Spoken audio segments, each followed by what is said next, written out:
বন্ধু, আরে বন্ধু, তুই বিদেশ থেকে কবে আলু? আরে বন্ধু গতকালকে আসছি, আজকে শুনলাম বলে তুই বিয়ে করছু, না পারে আজকে তোর হাতে একটু দেখা করবে আসলাম। তুই ভালো করছু। তুই আগে বয়, তোর কতদিন ধরে আলাপ করি না রে। আর হ বন্ধু, ঠিকই শুনছু, আমি বিয়ে করছি।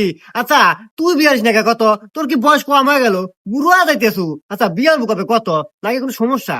না রে দোস্ত, সমস্যা কিছুই না, আমার এই মনে কষ্ট আছে। শোন, আমি বিদেশ যাওয়ার আগে একটা মেয়ের সাথে আমার সম্পর্ক হয়েছিল, তার সাথে আমার সবকিছু হয়ে গেছে। তারপরে ওই মেয়েটা আমাকে আলু মালু বুঝে বিদেশ পাঠাইলো।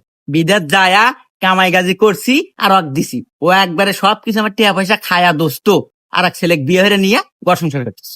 ইস রে বন্ধু, কষ্ট লাগলো। আর কি কমু কয়া, এই যুগের মেয়েরা সবাই ডুপ্লিকেট। একজনের সম্পর্ক হইলে সবকিছু হইলে আর একজনে বিয়ে নিয়ে থাকে। হে আন্দাজে বন্ধু, আমি বউটো পাচ্ছি একবার নিখুঁত, লাখে দুটো পাওয়া যাবে কিনা সন্দেহ। চাঁদের গায়ে কলম আছে, আমার